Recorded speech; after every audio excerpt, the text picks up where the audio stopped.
እስቲ በጸሎት መንፈስ እያለን አንድ ቃል ላነብ። ንጉሥ ብልጣሶር ለሺህ መኳንንቶቹ ትልቅ ግብዣ አደረገ። በሺሁም ፊት የወይን ጠጅ ይጠጣ ነበር። ብልጣሶርም የወይን ጠጅ በቀመሰ ጊዜ ንጉሡን፣ መኳንንቶች፣ ሚስቶቹን፣ ቁባቶቹንም ይጠጡባቸው ዘንድ አባቴ ናቡከደነጾር በኢየሩሳሌም ከነበረው መቅደስ ያመጣቸውን የወርቁንና የብሩን ዕቃዎች አምጡ ብሎ አዘዘ። የዚያን ጊዜም በኢየሩሳሌም ከነበረው ከእግዚአብሔር ቤተ መቅደስ የመጡትን የወርቁን ዕቃዎች አመጡ። ንጉሡና መኳንንቶቹ፣ ሚስቶቹና ቁባቶቹም ጠጡባቸው። የወይን ጠጅም እየጠጡ ከወርቅና ከብር ከናስና ከብረት ከእንጨትና ከድንጋይ የተሰሩትን አማልክት አመሰገኑ። በዚያም ሰዓት የሰው እጅ ጣቶች ወጥተው በንጉሡ ቤት በተለሰነው ግንብ ላይ በመቅረዙ አንጻር ጻፉ።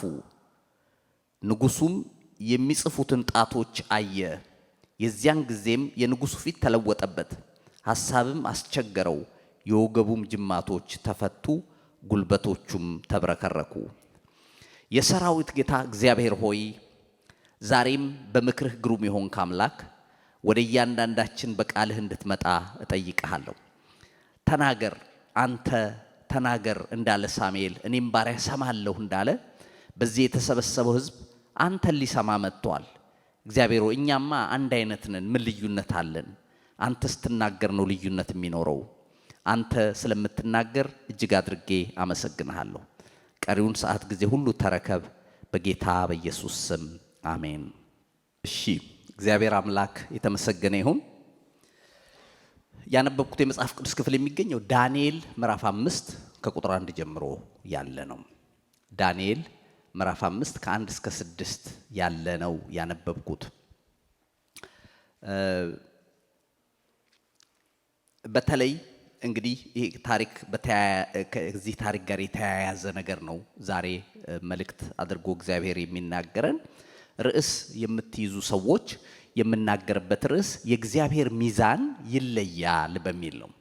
የእግዚአብሔር ሚዛን ይለያል በሚል ነው የምናገረው። በዚህ ታሪክ ላይ አንድ ብልጣሶር ስለሚባል ንጉሥ የናቡከደነጾር የልጅ ልጅ እንደሆነ የሚነገርለት ሰው ነው። አባትህ ልጁ ምናምን ተብሎ ተጠቅሷል። ግን በትክክለኛው ቴዎሎጂካል ትርጉሙን የሚሰጡ ሰዎች ሲናገሩ አያቱ ነው ናቡከደነጾር ይላሉ። ያው እንደምታውቁት ጌታ በነበረበት ዘመን እንኳን ስለ አብርሃም ሲናገሩ አባታችን አብርሃም ይላሉ አይደል? በሱ አይነት ሴንስ ነው እንጂ ዳይሬክት ልጁ አይደለም ይላሉ። እና በምዕራፍ 4 መጨረሻ ላይ ምዕራፍ 4ን ስታዩ ስለ ናቡከደነጾር ነው የተነገረው። እንግዲህ እንደምታውቁት ናቡከደነጾር በጣም በትዕቢቱ የታወቀ ሰው ነው። ከእግዚአብሔር ጋር ዳይሬክት የተጋጨ፣ በኋላም ግን እግዚአብሔር ደግሞ አዋርዶ እንደ ከብት ሳር አስበልቶ 7 ዓመት በደንብ አድርጎ ልክ ያስገባው ሰው ነው። በየዘመናቱ እንግዲህ ከእግዚአብሔር ጋር የሚጣሉ ሰዎች እንደሚደቁ መጽሐፍ ቅዱስ ይናገራል። የሚገርመው ግን ምዕራፍ 5 ላይ ስንመጣ ይሄ ብልጣሶር የተባለው የሱ የልጅ ልጅ ወይም ልጁ የምንለው ሰው ለሺህ ሰዎች ዝግጅት አዘጋጀ ይላል። ድግስ ደገሰ። እንዲህ አይነት ልምምድ አላቸው ነገስታት። በትዝ ይላችኋል በአስቴር ዘመንም እንደዚህ ተደርጎ ነበረ። አርጤክስስ እንደሱ አድርጓል። ሌሎችም ነገስታት እንደዚህ ትልልቅ ድግስ ይደግሳሉ። እና በጣም ትልቅ ግብዣ ነው፣ ትልቅ ድግስ ነው። በዚህ ዘመን ከውጊያ ያረፈበት ነው። ንጉሱ ደግሞ ሲናገሩ ቅጥሩ የከተማዋ ቅጥር በጣም አስተማማኝ፣ ከፍታው በጣም ትልቅ፣ ዙሪያው ማንም ሊደፍረው የማይችል ደግሞ በጣም የተመረጡ ወታደሮች ያሉት ሰው ነው። ከዚህ የተነሳ ድግስ አዘጋጀ። በቃ ትልቅ ወይን ጠጅ የተጠምቋል፣ ግብዣ ነው፣ ምግብ እየተበላ ወይን ጠጅ በቀመሰ ጊዜ ይላል በሺው ፊት መጠጣት ጀመረ። እሱም ልክ ሲጠጣ ምን አለ? አባቴ ናቡከደነጾር ከኢየሩሳሌም ካለው መቅደስ የወሰዳቸውን የወርቁን ዕቃዎች አምጡ አለ ይላል። እንግዲህ እንደምታስታውሱት ነው ባለፈው ሳምንትም ስንነጋገር ነበር አይደል? ቤተ መቅደሱ ሲፈርስ ያ ናቡዘርዳን የሚባለው የናቡከደነጾር የዘበኞች አለቃ ነው ያፈረሰው። በዛ ሰዓት የወርቅ ዕቃዎቹን በሙሉ ከቤተ መቅደስ ወስደዋል ወደ ባቢሎን። እና እግዚአብሔር ተቆጥቶ ነው ይሄን በእስራኤል ያደረገው እንጂ እግዚአብሔር ተሸንፎ አይደለም። አያችሁ አንዳንድ ጊዜ ለእግዚአብሔር የስድብ ምክንያት እንዳትሆኑ የሚል ቃል አንብባችኋል አይደል? ለእግዚአብሔር የስድብ ምክንያት የሚባለው ለምንድን ነው? አሁን እኛ አንዳንዴ ተሸናፊ ሆነን ስንታይ በህይወት የወደቅን ሆነን ስንታይ ሰዎች ምን ያስባሉ? አንዳንዴ የሚያመልኩት አምላክ ትክክል ስላልሆነ ብለው ይተረጉማሉ እኮ አይደል? እንደሱ እንዳትሆኑ ብሎ መጽሐፍ ቅዱስ ያስጠነቅቃል። እና እነሱ ይሄንን አረጉ። እነሱም በጣም ተስፋ ቆርጠዋል። እስራኤልም እንደምታውቁት በብዙ ሐዘን ውስጥ ነው ያለው። እነ ዳንኤል በምርኮ ነው ያሉት በዚህ ጊዜ። ብልጣሶር ደግሞ ሌላ ስህተት ሰራ። ምንድነው የተሳሳተው? አሁን ልክ መጠጥ ሲጠጣ ምን አለ? ያንን የወርቁን ዕቃዎች ለምን በወርቅ ዕቃ አንጠጣም አለ። እዛ ሚስቶቹ አሉ፣ ቁባቶቹ አሉ። በጣም ብዙ ህዝብ ነው ያለው እንደነገርኳችሁ። የወርቁን ዕቃዎች አምጧልና ያዙ አለ። ይኸው በጣም ቅዱስ የሆነውን ማንም እንደፈለገ የማይነካውን እሱ ከፈለገው እንደፈለገ ከሚሆናቸው ሴቶች ጋር ያዙ እንጠጣበትና ቺርስ እንባባልበት ብሎ አምጥቶ አደላቸው ሊጠጣበት። እና አንድ ጽሑፍ ሳነብ ምን ይላል? ይሄ ፓርቲ እግዚአብሔር የተሰደበበት ፓርቲ ነው ይላል። ይሄንን ማረጉ ሳያንስ ምን አለ? የነሱን ደግሞ የወርቅ ከወርቅ የተሰሩ ከብር የተሰሩ ከብረት ከእንጨት የተሰሩ አማልክቶቻቸውን አስቀመጡና እነሱን ማምለክና መስገድ ጀመሩ። ምን ማለት ነው? እናንተ አሸናፊ ናችሁ፣ ይሄንን የወርቅ ዕቃ ያስመጣችሁት እናንተ ናችሁ፣ ያንን ኢየሩሳሌም ያለውን አምላክ አሸንፋችሁ ድል አርጋችሁ ያመጣችሁ እያለ ለእንጨትና ለብረት አምላክ ይሰግዳል። ይሄኛውን የከበረውን ትልቁን አምላክ ያዋርዳል። አንድ የገረመኝ ነገር አለ። ዳንኤል እንደምታውቁት ለብዙ ዓመታት በባቢሎን የነገስታት አማካሪ ሆኖ ነው የኖረው። እዚህ ፓርቲ ላይ ግን አልተጋበዘም ነበር፣ ወይም ደግሞ እሱ ራሱ አልመጣም። እና እንደፈለጋቸው እየሆኑ እያለ ድንገት በታሪክ ውስጥ ሆኖ የማያውቅ መቅረዙ አለ። መቅረዝ ታውቃላችሁ? መብራት ማለት ነው። መብራቱ የበራበት ፊት ለፊት መብራቱ በደንብ የሚያሳየው ወለሉ ግድግዳው ላይ ልስን የተቀመጠበት ቦታ ላይ ከዚህ በታች የሆነች የተቆረጠች እጅ መታ መጻፍ ጀመረች። እንዴት አስደንጋጭ እንደሆነ ይታያችሁ። እጅ ብቻ ሰው የለበትም ምን የለበትም ይጽፋል። ያውን በሚታወቅ ቋንቋ አይደለም። ንጉሱ ያያል። ተጻፈ፣ እጁ ሄደ፣ ጽሑፉ ቀርቶ ማለት ነው። ከዛ መጽሐፉ ምን ይላል? የወገቡ ጅማት ተፈታ ይላል። ያ የደስታ ያ ፌሽቲያ ተብሎ የተዘጋጀው ፓርቲ አሁን የታላቅ ድንጋጤና ፍርሃት የወረረው፣ በታላቅ ግንብ ተቀጥረው ዙሪያቸው ጥብቅ የሆኑ ወታደሮች ሰይፍ የታጠቁ ጦር ያላቸው እያሉ አንድ እጅ መታ ግን ማንም ሳትፈተሽ ማንም ሳይከለክላት መጣችና በግድግዳ ላይ ጽፋ ሄደች። ንጉሱ ተንቀጠቀጠ፣ ፈራ። ወገኖቼ እዚህ ክፍል ላይ ያደረጉት ምንድነው? ይሄ ሰው ያደረገው ምንድነው ብላችሁ ካላችሁ የእግዚአብሔርን ክብር ነው ዳይሬክት የተጋፋው። እግዚአብሔርን የሰደበው። እግዚአብሔር ደግሞ በዚህ ነገር ሲሪየስ ነው። መጽሐፍ ቅዱስ ምን ይላል መሰላችሁ? ኢሳይያስ 42 ቁጥር 8 ላይ እኔ እግዚአብሔር ነኝ፣ ስሜ ይህ ነው፣ ክብሬን ለሌላ ምስጋናዬንም ለተቀረጹ ምስሎች አልሰጥም ይላል። አሜን ትላላችሁ ወይ? እኔ እግዚአብሔር ነኝ አለ። ሃሌሉያ። ስሜ ይህ ነው፣ ክብሬን ለሌላ ምስጋናዬንም ለተቀረጹ ምስሎች አልሰጥም አለ። አሁን እግዚአብሔር ተነሳ። ይኸው አንዳንድ ሰው ኃጢአት ያደርጋል።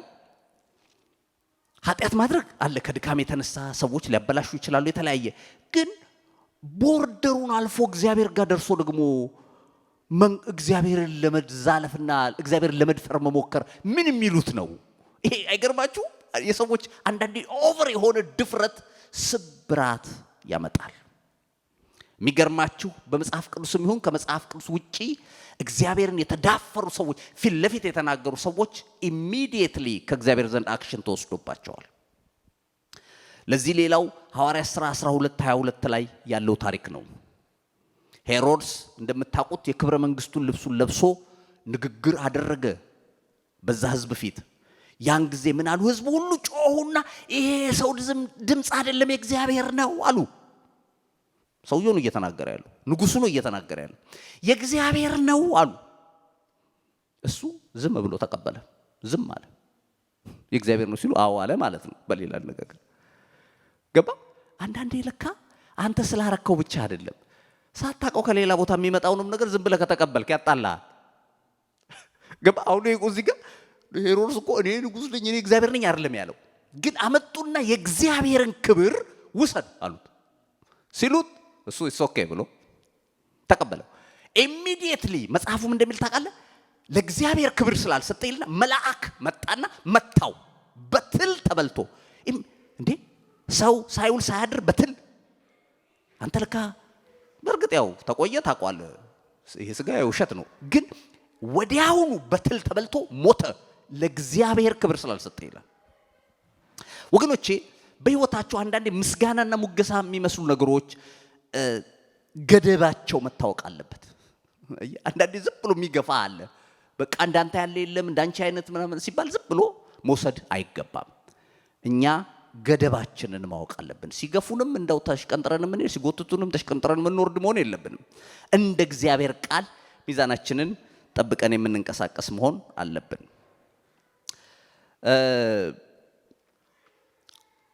ታንኬርዶ ኔቪስ የሚባል የብራዚል መሪ በአንድ ወቅት ምርጫ ቅስቀሳ ላይ እንዲህ ብሎ ተናገረ። አሁን አለ ለዚህ ለምርጫ ቅስቀሳ የምጠይቃችሁ 500,000 ሰው ብቻ ነው አለ።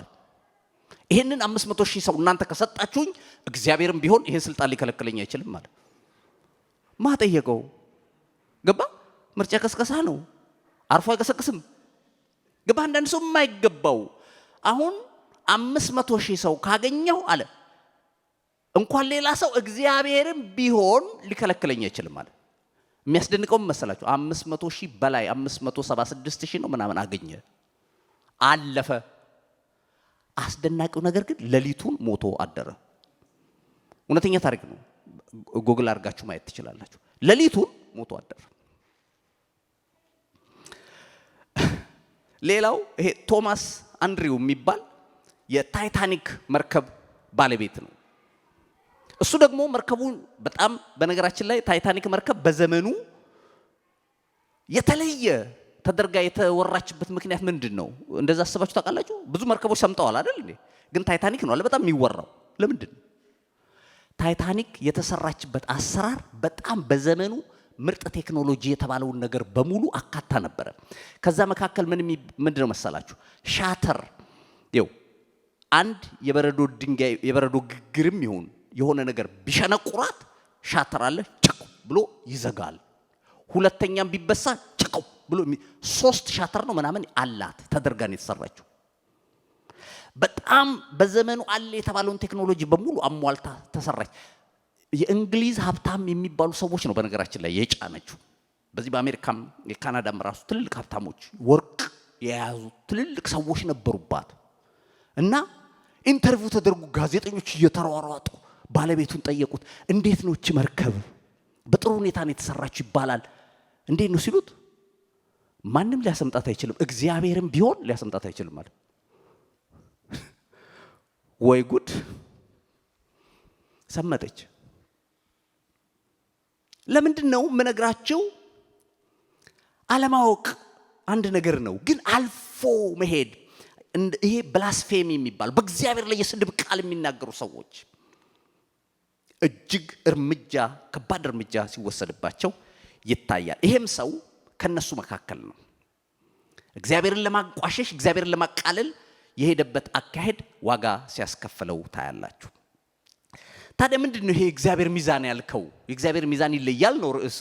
አሁን እስካሁን የምናየው ነገር ከዛ ጋር ብዙ የተያያዘ የለም ትሉ ይሆናል። የተጻፈው ጽሑፍ ነው እጅ የጻፈችው ምንድነው የሚለው ነገር ሲያየው በሌላ ቋንቋ ነው የተጻፈው። ይሄ ሰው ሊገባው ሊረዳው አልቻለም። የባቢሎን ንጉስ ሊገባው አልቻለም። ከዛ በኋላ የሱ አስማተኞችን ተርጓሚዎች ምናምን የሚባሉትን ጠራና እስቲ አንብቡት አላቸው። ሁሉም ሊያነቡት አልቻሉም። ከዛ የናቡከደነጾር ባለቤት መጣች እና ወደ መሃል ገባች።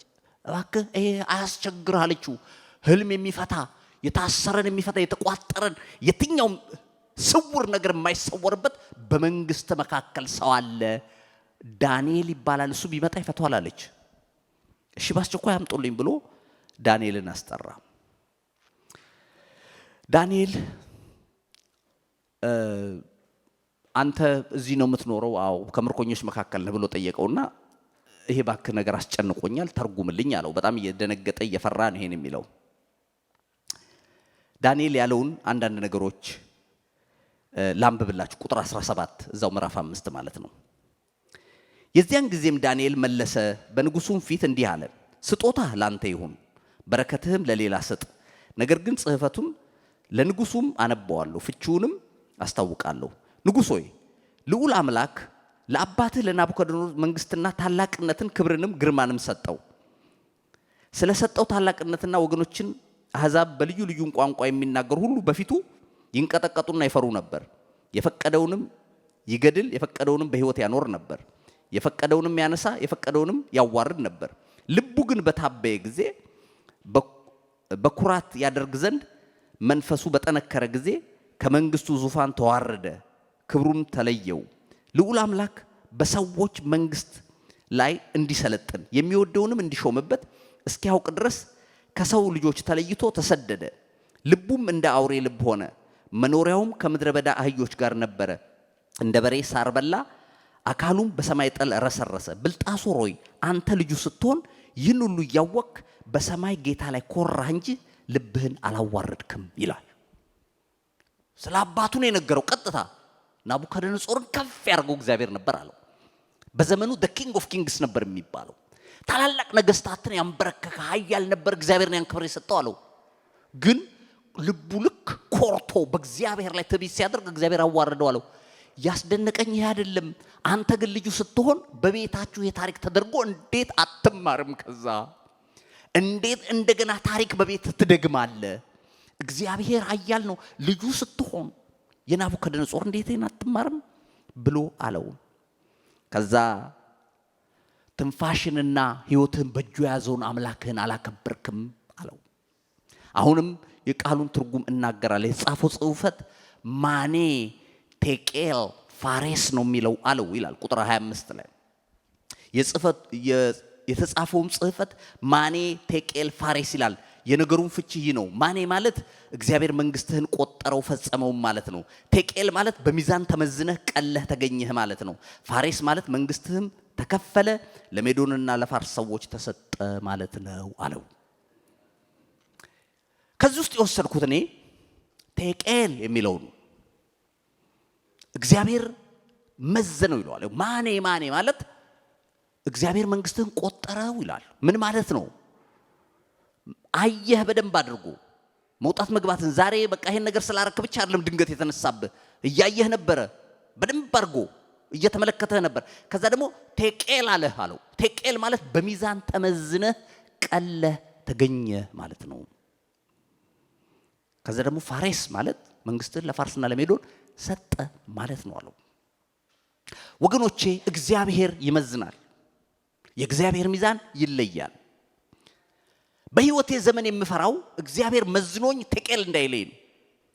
እግዚአብሔር ያቀለለውን ማንም ሊያከብደው ስለማይችል፣ እግዚአብሔር የጣለውን ማንም ሊያነሳው ስለማይችል፣ የዓለም የተባበሩ መንግስታት ተሰብስበው ሊያከብሩት ስለማይችሉ፣ እግዚአብሔር ያከበረውን ደግሞ በዓለም ላይ ኃያላን ተነስተው እናዋርድ ቢሉት ማዋረድ ስለማይችሉ፣ ወገኖቼ ምንም ነገር ስታረጉ፣ ምንም ነገር ስታስቡ፣ በየትኛውም መንገድ ስትሄዱ እግዚአብሔር ምን ይላል የሚለውን አማኝ ማሰብ ይኖርበታል።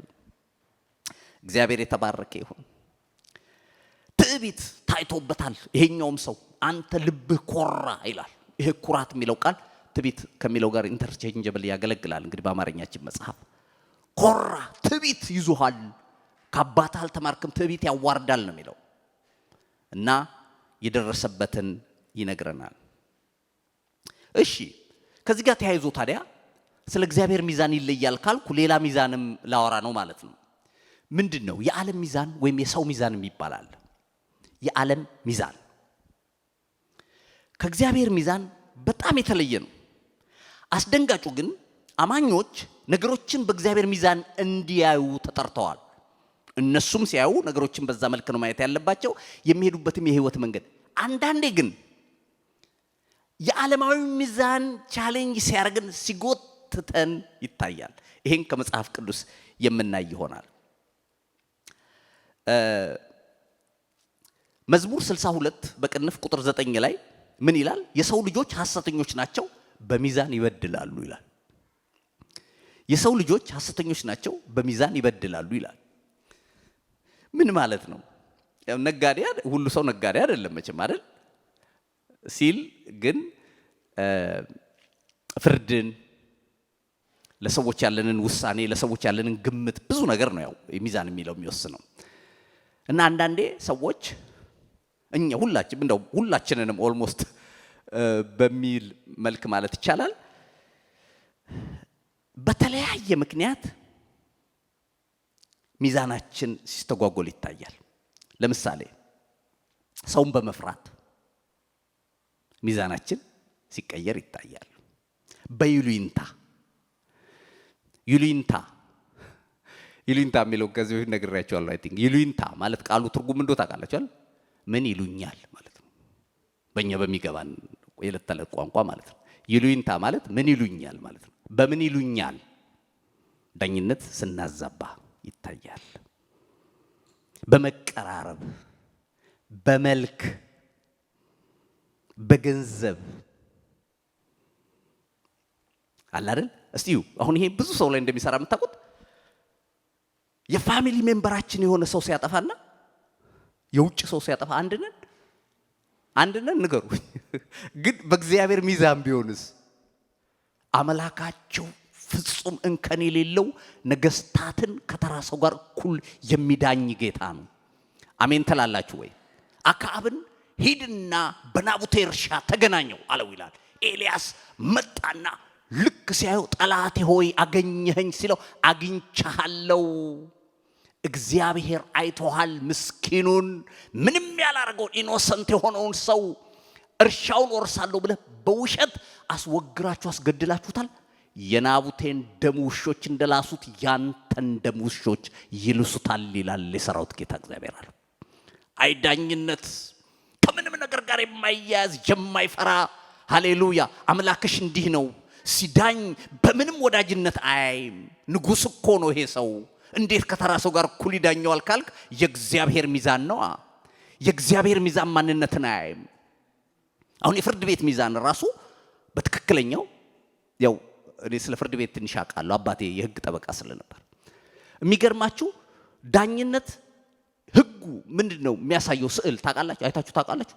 አይኗ የታሰረች ሴት ሚዛን የያዘች ናት የፍርድ ቤት ስዕል። ምን ማለት እንደው ታውቃለህ? አይኗ ከታሰረች ማን እንደሆነ አታውቅም። አድሎ እንዳታደርግ ከማንነቱ የተነሳ እንዳይጎትታት ፍትሐ ብሔርና ወንጀለኛ መቅጫ በሚለው ብቻ ልትዳኝ ነው እዛ የተቀመጥከው ነው የሚለው። እያንዳንዱ ፍርድ ቤት ዳኛ ሚዛን ደረቱ ላይ አለ የሚለብሰው ካባ ላይ። ግን እንደሱ ሆኖ የሰው ሚዛን በጣም ይሳሳታል። በጣም በቅርብ አይቻለሁ አንድ ሰው ሲናገር 42 ዓመት ከታሰረ በኋላ በዲኤንኤ ፍሪ ተባለ። ምን ሲባል አንተ አይደለም የገደልከው። ካኔ ማጂድ 42 ዓመት ወህኒ ቤት ይሄ ሰውዬን ያሳዝነኝ መታሰሩ ሳይሆን እንዳላረገው እያወቀ መታሰሩ። የሆነ ሰው ሲያደርግ አይቻለሁ አለ። ግን ቢናገር ማን ይስማው? 42 years in prison አስገብተውት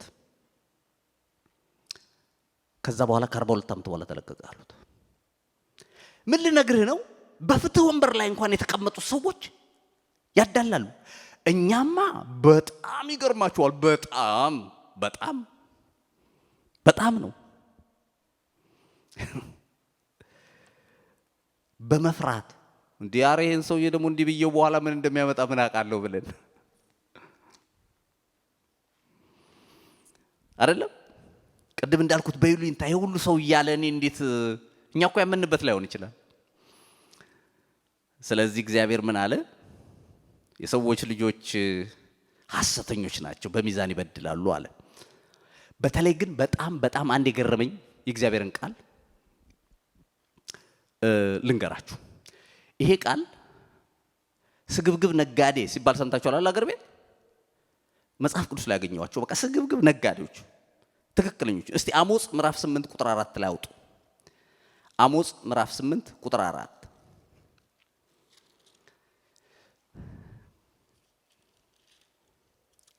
እንዲህ ይላል፣ ችግረኛውን የምትውጡ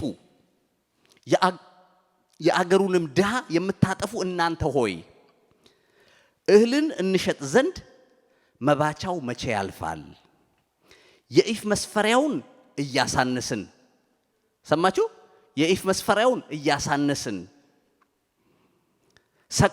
ሰቅሉን እያበዛን፣ ሰቅሉ ማለት ገንዘቡን ነው ወቁ። የእህል መስፈሪያውን ደግሞ ነገሩን አሳነስ ነው ብዛቱን ኳንቲቲውን ቀንሰን፣ በሐሰተኛ ሚዛን እያታለልን ድሃውን በብር ችግረኛውንም በአንድ ጥን ጫማ እንገዛ ዘንድ የስንዴውንም ግርድ እንሸጥ ዘንድ። ይኸው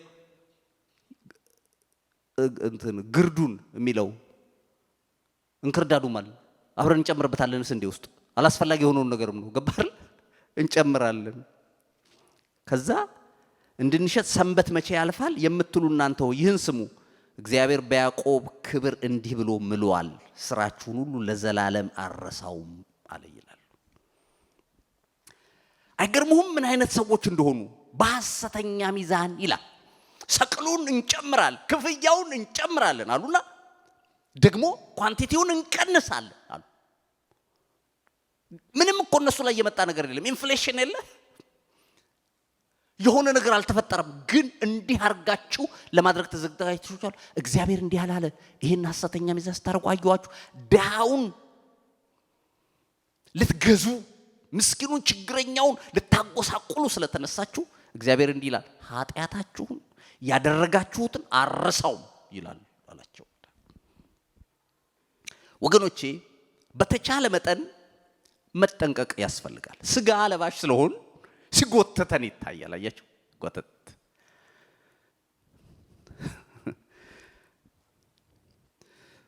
አንድ ሰው ምን አለ ስብሰባ ላይ፣ አሁን የመሪዎች ስብሰባ ምናምን የሚደረገውም ላይ አለ፣ አንድ ሰው ጥፋት ሰርቷል እንደዚህ አድርጓል ተብሎ ሲባል ሁሉ ሰው መቼም አንድ አይነት አመለካከት አይኖረውም። እንዳው ይሄን ነገር ብንታገሰው አይሻልም የሚል ሰው ይኖራል አለ። ከዛ መሃል በርከት ካሉ እንግዲህ ያለ ያኛው ሰውዬ እሱም ያ ችግር ይኖርበት ይሆናል አለ። ገባችሁ? ምክንያቱም እኔ ጋር በተለይ ነገሩ ካለ ለማቅለል ሞክራለሁ አላ ሰው ነው በቃ ምን ይደረግ ብለህ ነው ትላል። ሌላ ነገር ሲሆን እኮ አንሱ ድንጋይ ውገሩ ምትል ማለት ነው። ገባችሁ? በህይወታችሁ ዘመን እግዚአብሔር እንደሚያይ እወቁ። በእግዚአብሔር መነጽር ነገሮችን ማየት። አምላካችሁ እውነተኛ ዳኛ፣ የሁሉ ዳኛ ተብሎ ተጽፎለታል። ደስ አይልም? የሁሉ ዳኛ እግዚአብሔር የተባረከ ይሁን። ምሳሌ 16 ቁጥር 2 ላይ የሰው መንገድ ሁሉ በዓይኖቹ ፊት ንጹህ ነው ይልና እግዚአብሔር ግን መንፈስን ይመዝናል ይላል። ይሄ መንፈስን ይመዝናል የሚለው ቃል በሌላው ትርጉም ሞቲቭን ይመዝናል ይላል። አንድ እንግሊዘኛ ትራንስሌሽን እንደዛ ነው የሚለው። ሞቲቭን ያያል ይላል። አንድ ነገር ሲደረግ አክሽኑን አይደለም እግዚአብሔር የሚያየው፣ ድርጊቱን አይደለም የሚያየው። ለምን አረገ? ምንድነው ከዚህ ከማድረጉ ጀርባ ያለው?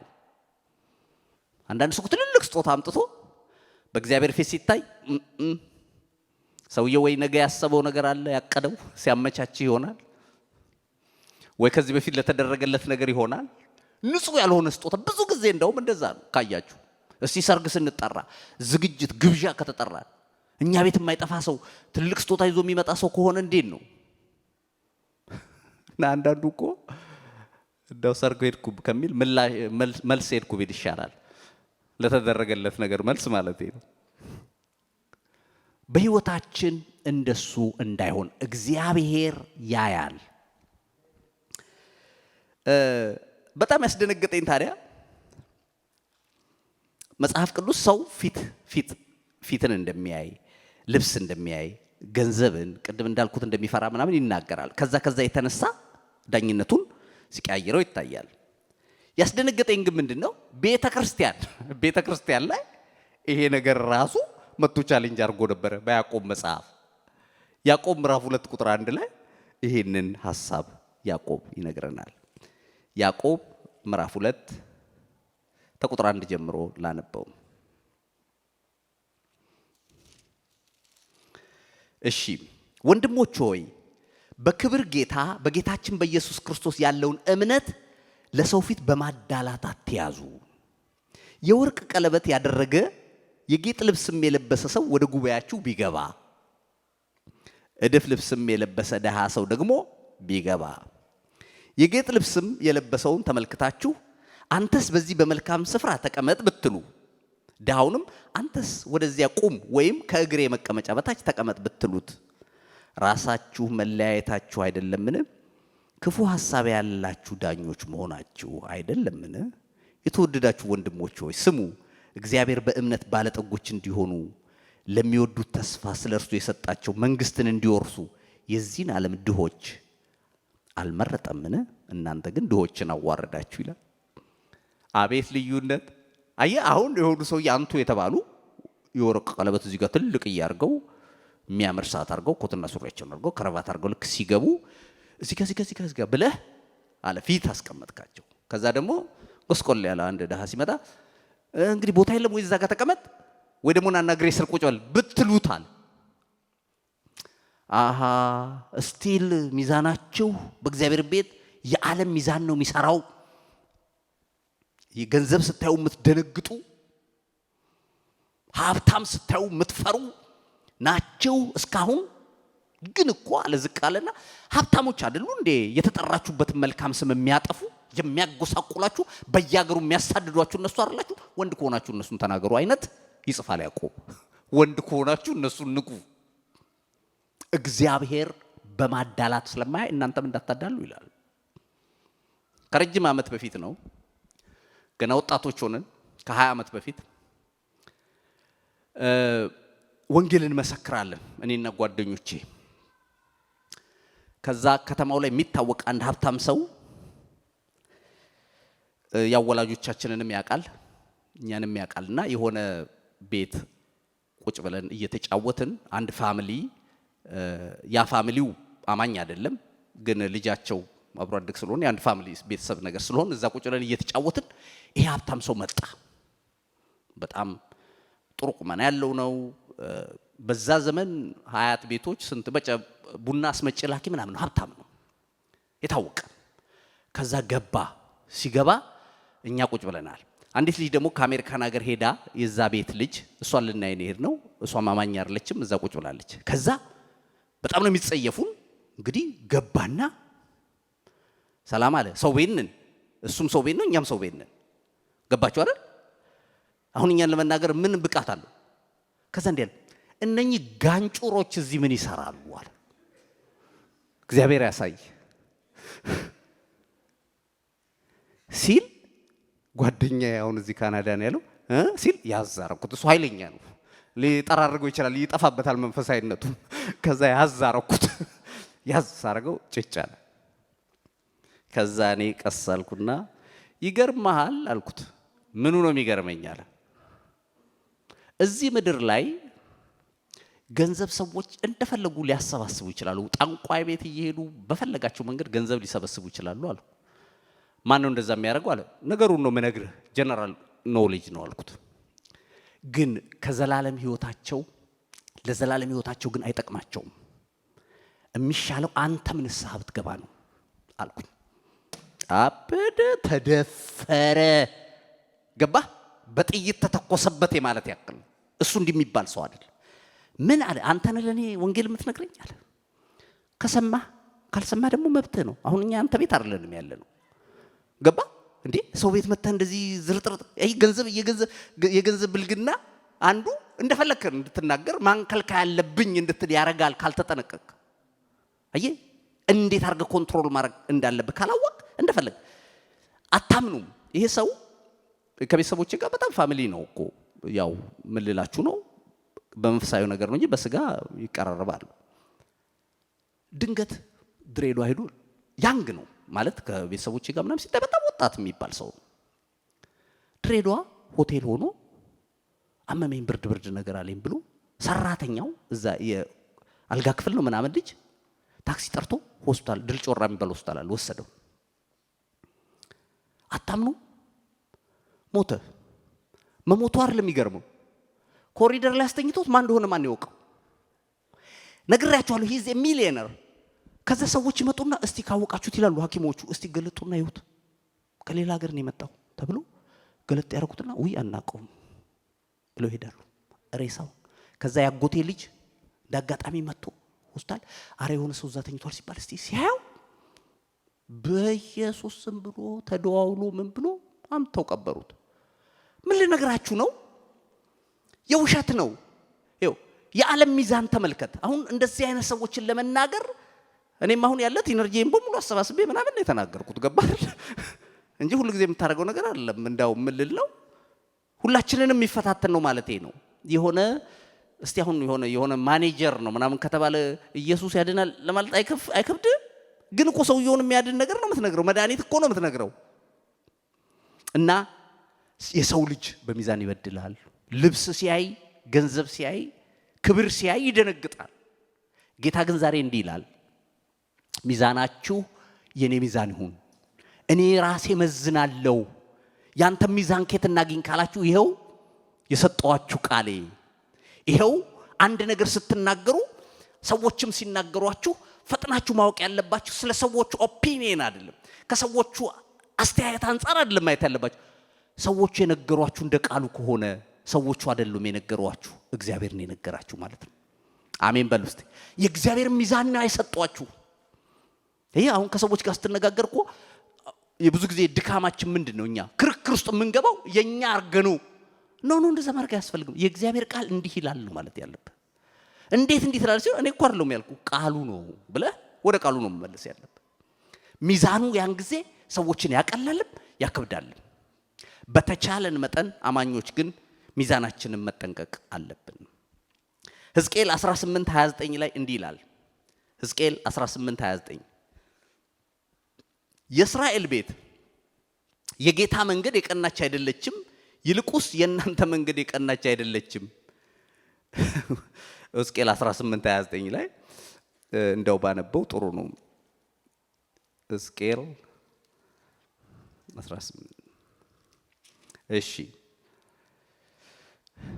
እንዲህ ይላል ነገር ግን የእስራኤል ቤት የጌታ መንገድ የቀናች አይደለችም ይላል የእስራኤል ቤት ሆይ በውኑ መንገድ የቀናች አይደለችምን ይልቁንስ የእናንተ መንገድ ያልቀናች አይደለችም የእስራኤል ቤት ሆይ ስለዚህ እንደ መንገዱ በየሰው ሁሉ እፈርድባችኋለሁ ይላል ጌታ እግዚአብሔር ንስሐ ግቡ ኃጢአትም እንቅፋት እንዳይሆንባችሁ ከኃጢአታችሁ ሁሉ ተመለሱ ይላል ይኸውልህ የሰው ልጅ ድፍረት እግዚአብሔር ምን አሉት መሰለ መንገድህ የቀናች አይደለችም ብለው አሉ እግዚአብሔር ደግሞ እንደ ሰው ምን እንዳላችሁ ታውቃለች የኔ መንገድ የቀናች አይደለችም እንደውም የእናንተ መንገድ ነች የቀናች ያልሆነችው አለ አሁንም ተመለሱ ለምን ዳኝነት በኔ እጅ ነው ፋይናሊ ዲሲሽን የሚወሰነው በኔ ስለሆነ አሁን ብትከራከሩ አይጠቅማችሁም ተመለሱና ልቅዬ በህይወት ኑሩ ከኃጢአት መንገዳችሁ ተመለሱ ይላል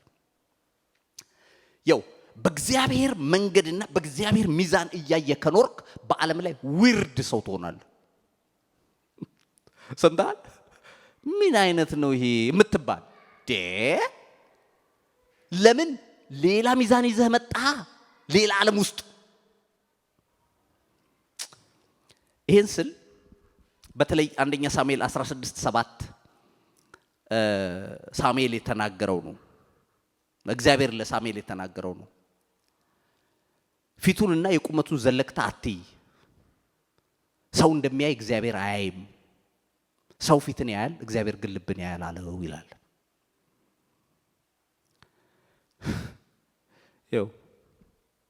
ይሄንን ትንሽ እየሰፋ አድርጋችሁ ለማየት ሞክሩ። ኤልያብ ነው የመጣው መጀመሪያ።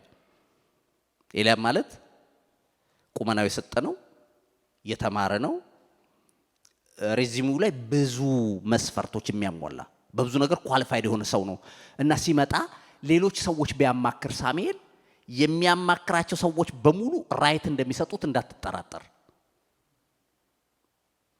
ያኛው ግን እዛ ውስጥ እንኳን ለውድድሩ እንኳን በቂ ነው አልተባለም። ትንሹ ልጅ ዳዊት እዛ ኮምፒቲሽን ውስጥ እንኳን እንዲገባ አልተፈቀደለትም። አይበቃም ተብሎ ነው። የሰው ሚዛን አይታየህም፣ የእግዚአብሔር ሚዛን አይታየህም። ከዛ ሳሙኤል ብድግ አለ። ሳሙኤል እንግዲህ ትልቁ ነብይን ከጸሎት ውጪ መስማት ያለው አደጋ ሲባል ይሄ ነው የሚጠቀሰው። አንዱ ገባ ከጸሎት ውጪ እንዳንተው አይነት ነው። ሲሰማ ነው የሚነግርህ እንጂ ካልሰማ ዝም ብሎ ያለ ሁሉ እግዚአብሔር አይደል። ከዛ ቀንዱን ይዞ ይላል እግዚአብሔር የሚቀባው በፊቱ ነው። ጮክ ብሎ ሁሉ ብሎ ሊሆን ይችላል። ይሄንን ተናገርኩ እግዚአብሔር የሚቀባው በፊቱ ነው አለ ይላል። ይሄ ነው አለ እና ቀንዱን ይዞ እግዚአብሔር እንዲያል ቁጭ በል ተቀመጥ። ሰው ፊት እንደሚያይ እኔ አላይም። ሰው ፊት ያያል፣ እግዚአብሔር ልብ ያያል። የተናቀ ነው፣ የቀለለ ነው፣ ልቡ አላለፈም። ቁጭ በል አለው። ከዛ ኤልያብ፣ አሚናዳብ፣ ሳማ፣ ራዳይ፣ አሳም መጡ።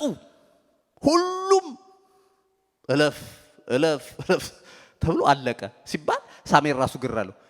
ልጆች እነኚህ ናቸው እንዴ ሲለው አይ አንድ አለ ትንሽ ነው እሱ ግን እረኝነት ነው ያለው ለዚህ አይነት ነገር የሚሆን አለ ሲለው አስጠራው።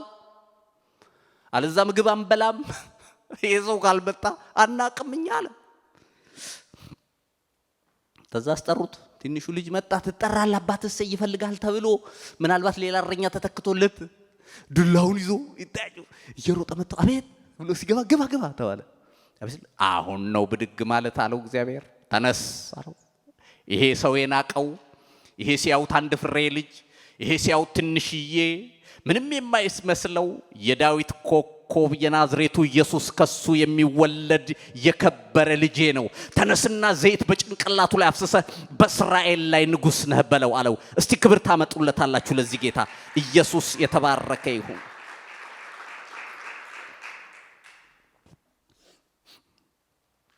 ቀባው። አይገርምም? እግዚአብሔር ነው ወገኖቼ። እንደ እግዚአብሔር ሐሳብ ስትሄዱ ከሰዎች ጋር አትስማሙም። እንደ እግዚአብሔር ፈቃድ ግን ግድ የለም። የሚስማማችሁ ይስማማችሁ፣ የማይስማማችሁ አይስማማችሁ። ምንም ማድረግ አትችሉም። ቢስማሙ ጥሩ ነው፣ ግን የእግዚአብሔርን ሐሳብ አፈርሳችሁ ከሰዎች ጋር አትስማሙ። በጣም የገረመኝ ታዲያ ይሄ ነገር እንዴት አደገኛ እንደሆነ የገባኝ ኢየሱስ ወደ ምድር ሲመጣ ሰዎች ያልተቀበሉት ለዚህ ነው። ለምን? በእነሱ ሚዛን አላለፈም። ኢሳይያስ 53 ላይ እንዲህ የሚል ቃል አለ። ቁጥር 2 ኢሳይያስ 53 መቼም በጣም የምናቀው የመጽሐፍ ቅዱስ ክፍል ነው። ግን ቁጥር 2 ጀምሮ እንዲህ ይላል በፊቱ እንደ ቡቃያ ከደረቅ መሬት እንደ ስር አድጓል። መልክና ውበት የለውም፣ ባየነውም ጊዜ እንወደው ዘንድ ደምግባት የለውም። የተናቀ ከሰውም የተጠላ የሕማም ሰው ደዌን የሚያውቅ ሰውም ፊቱን እንደሚሰውርበት የተናቀ ነው፣ እኛም አላከበርነውም ይላል። አየህ ለምን እንዳልተቀበሉት? ሲያዩት ናቁት፣ ሲያዩት አልከበረም። በፊታቸው የተናቀ ነው፣ ደካማ ነው አሉ። እግዚአብሔር ግን የከበረ ብሎ ልጁን ነበር የላከው። ለዚህ ማረጋገጫ የሚሆነን አንደኛ ጴጥሮስ ምዕራፍ 2 ቁጥር 4 ላይ ነው። እንዲህ ይላል በሰው ወደ ተጣለ በእግዚአብሔር ዘንድ ግን ወደ ተመረጠና ክቡር ወደ ሆነው ወደ ሕያው ድንጋይ ይላል። በሰው ወደ ተጣለ በእግዚአብሔር ዘንድ ግን ወደ ተመረጠና ክቡር ወደ ሆነው ወደ ሕያው ድንጋይ እያደጋችሁ ይላል። ወገኖቼ የናዝሬቱ ኢየሱስ ለኛ የከበረ ነው። በእግዚአብሔር አይን የምናይ ስለሆን እግዚአብሔር የከፈለው ዋጋ ይገባናል። ዓለም እንደምትለው አይደለም። አየህ አሁን የዓለም መስፈርት ሰው ተሰቅሎ ሞቶ እንዴት ነው የሚያድነው? ገሎ ነው እንጂ የሚያድነው አይደለም። ገሎ ስንቱን ጨፍጭፎ ሲያድን፣ ኢየሱስ ግን ሞቶ አዳነን ስንል ይሄ ለዓለም ሞኝነት ነው። ግን እውነታው ይሄው ነው። ኢየሱስ የተባረከ ነው። ዮሐንስ 15:18 ላይ ያለውን ቃል ልናገርና ልጨርስ። ዓለም ቢጠላችሁ ከናንተ በፊት እኔን እንደጠላኝ እወቁ። ከዓለም ብትሆኑስ ዓለም የራሱ የሆነውን ይወድ ነበረ። ነገር ግን ከዓለም ስላልሆናችሁ ዓለም አይፈልጋችሁም ማለት። ስለዚህ ወገኖቼ ዛሬ ብትናቁ ብትጣሉ በዓለም ሚዛን ብትቀሉ አይክበዳችሁ። እግዚአብሔር ያከበደው የከበደ ነው። እግዚአብሔር ያከበረው የከበረ ነው። በዘመናችሁ በእግዚአብሔር ሚዛን የምታልፉ ያድርጋችሁ። ቴቄል ከመሆን እግዚአብሔር ይጠብቃችሁ። እስቲ ክብር ታመጡና ለሰራዊት ጌታ ለእግዚአብሔር ሁላችንም እንቆማለን። ሃሌሉያ! ኢየሱስ የተባረከ ይሁን። ዋጋሽ ውድ ነው እህቴ፣ ዋጋ